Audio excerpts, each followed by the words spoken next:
How did it happen? How did this boy of pedestrian ancestry, handpicked and groomed to become king? It remains a mystery. The boy's name was Marcus Aurelius, and for all the incredible expectations and hope placed upon him, he managed, to paraphrase his great admirer Matthew Arnold, to prove himself worthy of it. Born April 26, 121 AD, Marcus was raised by both his grandfathers, who doted on him. By the time he was 10 or 11, he'd already taken to philosophy, dressing like one and following the sober and restrained habits, even sleeping on the ground to toughen himself up. He had already developed a reputation for honesty. The Emperor Hadrian, who would have known young Marcus through his early academic accomplishments, sensed his potential and kept a keen eye on him.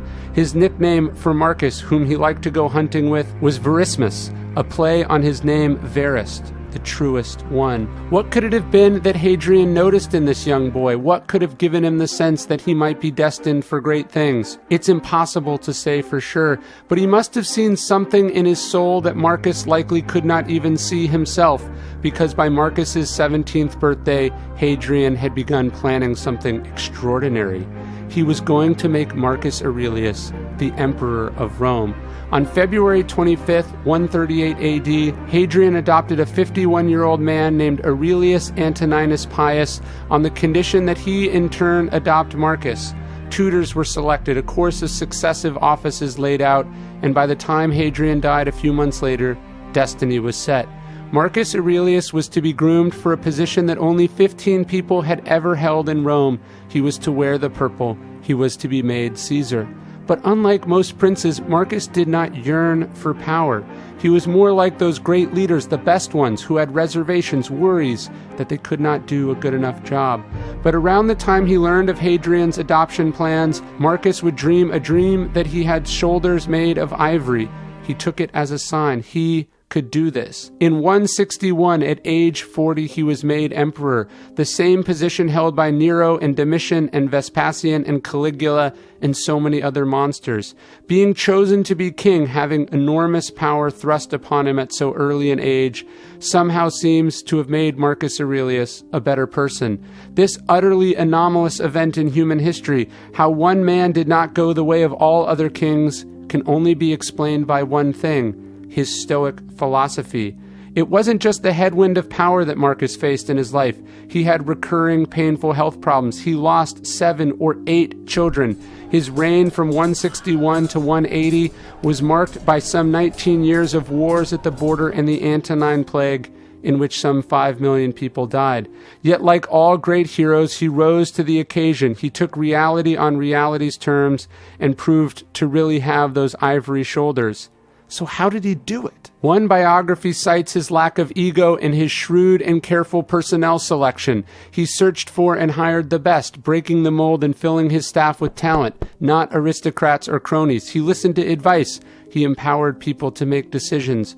When the Antonine Plague hit Rome and the streets were littered with bodies and danger hung in the air, Marcus's first move was hiring Galen, the now famous physician and polymath, to lead medical lectures and anatomy demonstrations and to elevate the intellectual tone of his court. His second move was a masterstroke of inspirational leadership. In response to the economic crisis growing from the ravages of the plague and the endless wars, Marcus took all the imperial ornaments to the forum and sold them for gold, one biographer tells us. Another clarifies that it wasn't just imperial possessions, but under the hammer went also his wife's silken and gold-embroidered robes and her jewels. And as for us, Marcus said to the Senate, even the house in which we live is yours. The unfailing selfishness, the unshakable courage, the unwavering resolve to put his own well-being behind that of his people at the core of this power as a leader and a king and a human being was actually a pretty simple exercise. Marcus must have heard about it in Seneca's writings and then in Epictetus's, the morning or the evening review, the journal. Every day and night keep these things at hand, Epictetus had said of Stoic philosophy. Write them, read them aloud, talk to yourself and others about them. Indeed, Marcus's only work, Meditations, translates from Greek into to himself. Yet somehow in writing exclusively to and for himself these notes, these admonitions, these criticisms, these reflections, Marcus managed to produce a book that has not only survived through the centuries, but is still teaching and helping people today. In these pages, he was steeling himself against the blows that fate seemed to so regularly target him for. He was preparing himself for what the upcoming day might have in store. He was clearing his mind. He was reminding himself of what was important. He was keeping his ego in check.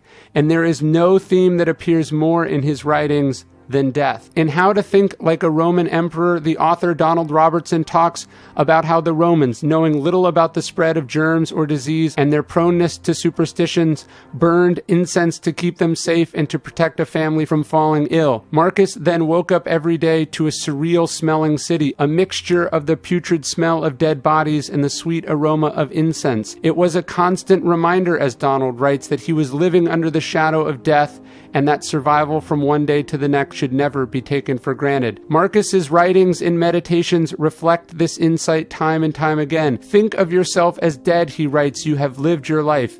Now take what's left and live it properly. You could leave life right now, he says on another page. Let that determine what you do and say and think. People of means fled Rome during the plague, but Marcus braved the dangers, the deadliest pandemic of Rome's 900-year history. He was Churchill during the Blitz, inspiring the people to keep calm and carry on.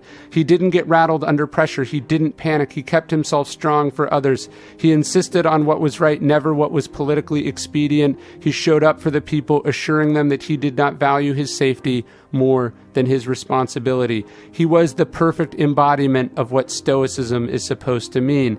And yet, for all his dignity and poise, it cannot be said that Marcus was perfect.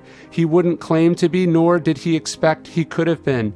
The toughest part of his legacy, the question that still baffles students and scholars alike, how did a man so committed to wisdom and justice and moderation and courage allow his unstable son Commodus to succeed him? If you have seen the movie Gladiator, Joaquin Phoenix gives you a fairly accurate idea of the complicated and disappointing life of Commodus. Why Commodus was the way that he was, we can't say for sure, but certainly the early and painful loss of so many brothers and sisters would explain it. Marcus's later years were defined by this loss. 5 sons and 3 daughters died before he did. His brother and co-emperor Lucius Verus died the same year as the son that was supposed to rule alongside Commodus. Shortly after, Marcus's beloved wife of 35 years also died. When Marcus spoke of death, he didn't do so as an academic, but a person who'd felt its hard and cold hand on his shoulders constantly. And then finally in 180 CE, it was Marcus who fell ill. It was a fate that was inevitable given his style of leadership. By his doctor's diagnosis, he knew he had only a few days to live, so he sent for his 5 most trusted friends to plan for his succession and to ensure a peaceful transition of power. Bereft with grief, these advisors were almost too pained to focus. "Weep not for me," began Marcus's famous last words. "Think rather of the pestilence and the deaths of so many others." And then on March 17th, 180 AD, at age 58, Marcus turned to his guard and said, "Go to the rising sun, I am already setting." And then he covered his head to go to sleep and never woke up. Rome and us, her descendants, would never see such greatness again, and they knew it. In his own lifetime, Marcus Aurelius was honored with the creation of a bronze statue depicting him atop a horse addressing his troops, perhaps following some great victory on the battlefield. It is the only bronze equestrian statue of a pre-Christian emperor to survive to the modern era. At the height of his powers as an artist, Michelangelo designed a new base for it, where it stands today in front of the Capitoline Museum. Matthew Arnold tells us that his bust was to be seen in the houses of private men throughout the wide Roman Empire, in the homes of Gaul, Britain, and Italy. In more recent years, archaeologists have uncovered larger-than-life statues of the emperor near present-day Budapest, another in Jordan, and another at the site of Roman baths in present-day Turkey. But the real monument can be purchased at any bookstore. As Brand Blanchard observed in 1984, few care now about the marches and countermarches of the Roman commanders. What the centuries have clung to is the notebook of thoughts by a man who put down in the midnight dimness not the events of the day nor the plans of the morrow, but something of far more permanent interest, the ideals and aspirations that a rare spirit lived by. That notebook is truly one of the greatest books ever written, the definitive text on self-discipline, personal ethics, humility, self-actualization, and strength. Theodore Roosevelt, one of history's most resilient leaders, carried it with him on his deadly River of Doubt expedition. Beatrice Webb, who helped found the London School of Economics and who first conceptualized the idea of collective bargaining, called it her manual of devotion. The former Chinese Prime Minister Wen Jiabo has read it hundreds of times. Great coaches like Nick Saban have praised it. Grammy award-winning musicians like Lupe Fiasco have written lyrics about it.